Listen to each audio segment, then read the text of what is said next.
ជាធីមទាំង16ដែលចោះឈ្មោះជាប់ចូលទៅក្នុងការប្រកួតរបស់យើងបើនិយាយតែធីមដែលចោះឈ្មោះគឺមានច្រើនខ្លាំងមែនតើចូល30-40ធីមគឺច្រើនមែនតើប៉ុន្តែសិតតែអត់ជាប់ដោយសារអីអ្នកខ្លះធីមខ្លះគាត់ខ្វះ villager ធីមខ្លះគាត់ខ្វះនេះខ្វះនោះបន្តិចបន្តួចអញ្ចឹងណាអញ្ចឹងធ្វើឲ្យធីមគាត់គឺអត់ជាប់ទេអញ្ចឹងដើម្បីចោះឈ្មោះជាប់មកដល់កន្លែងនេះគឺត្រូវការយើងបំពេញតាមលក្ខខណ្ឌឲ្យគ្រប់ជ្រុងជ្រោយដើម្បីឲ្យជាប់ឈ្មោះមកដល់កន្លែងនេះអញ្ចឹងឥឡូវបានគ្រប់ហើយ16ធីមដែលទាំងអស់គ្នាដឹងអញ្ចឹងយើងត្រូវការតែ16ធីមទេឥឡូវគឺគ្រប់16ធីមហើយអញ្ចឹងកុំឲ្យខាតពេលតោះយើងមក spin ទាំងអស់គ្នាអញ្ចឹងអា spin នេះអត់មានការអីណាស៊ីសណូកសោកប៉ាន់ធីមណាចាប់ដាក់មួយធីមណាអត់មានទេខ្ញុំអត់ស៊ីសណូកទេ spin ឲ្យគ្នាយើងមើលទាំងអស់គ្នាតែម្ដងតោះឥឡូវយើងទៅមើលថាប៉ះជាមួយនឹងធីមណាធីមណីនេះយើងមកមើលខ្លួនឯងចាក់ស្ដែងទៅអញ្ចឹងបញ្ជាក់16ធីមហ្នឹងគឺមានធីម QD ធីម KOF ធីម LT5 ធីម JK ហ្នឹងហើយធីមចិត្តក្តាប់យើងហ្នឹងធីម Angkarat ធីម Chuna MC ធីម Dainia 2ធីម TMDS Clan ធីម Shadow ធីម Los V1 ធីម Baiso ធីម Queen ធីម Cafe ធីម Emperor ធីម Big Gang និងចុងក្រោយគេគឺ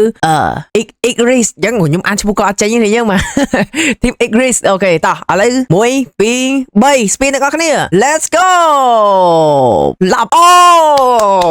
ឥឡូវនេះគឺធីមទាំងអស់ប៉ះគ្នាហើយបាទ KOS ប៉ះជាមួយ Shadow QD ប៉ះ LT5 Emperor ប៉ះ Queen ដៃនាគ2ប៉ះចិត្តក្តាប់អូខេ Cafe ប៉ះ Igris Chuna MC ប៉ះ Big Gang Los V1 ប៉ះ Baiso Angkarat ប៉ះ TMDS អូខេអញ្ចឹងធីមដែលប្រកួតនៅល្ងាចនេះថ្ងៃនេះតែម្ដងគឺមានធីម KOF ប៉ះជាមួយនឹង Shadow ហើយ QD ប៉ះជាមួយនឹង LT5 ហើយក្រៅពីហ្នឹងគឺចាំសប្តាហ៍ក្រោយទៀតអញ្ចឹងសប្តាហ៍ក្រោយគឺមាន Emperor ប៉ះ Queen ដៃនាគ2ប៉ះ JK អូអញ្ចឹងធីមរបស់ខ្ញុំចិត្តក្តាប់ខ្ញុំហ្នឹងគឺអាទិត្យក្រោយទេនេះយើងហ្នឹងហើយអាទិត្យទី3បាទ Cafe ប៉ះ Igris Chuna MC ប៉ះ Big Gang អាហ្នឹងអាទិត្យទី3ហើយអាទិត្យទី4 Los V1 ប៉ះ Baiso ហើយនឹង Angkarat ប៉ះ TMDS Clan អញ្ចឹងចាំមើលទាំងអស់គ្នាទាំង16ធីមអ្នកណាដែលអាចឡើងមកដល់វគ្គ Grand Final ហ្នឹងហើយលើកពានរបស់យើងនឹងឯងតាមពិតគឺគ្មានពានលើកទេតែគ្រាន់ថាមានរង្វាន់អីតិចតួច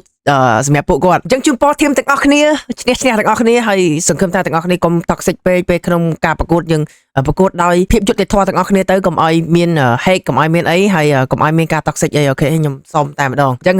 ល្ងាចនេះសង្ឃឹមថាគ្នាយើងនឹង enjoy បាទអ្នកមើលគឺ enjoy ទាំងអស់គ្នាទៅលើការប្រកួតជួបគ្នាក្នុងការប្រកួតទាំងអស់គ្នា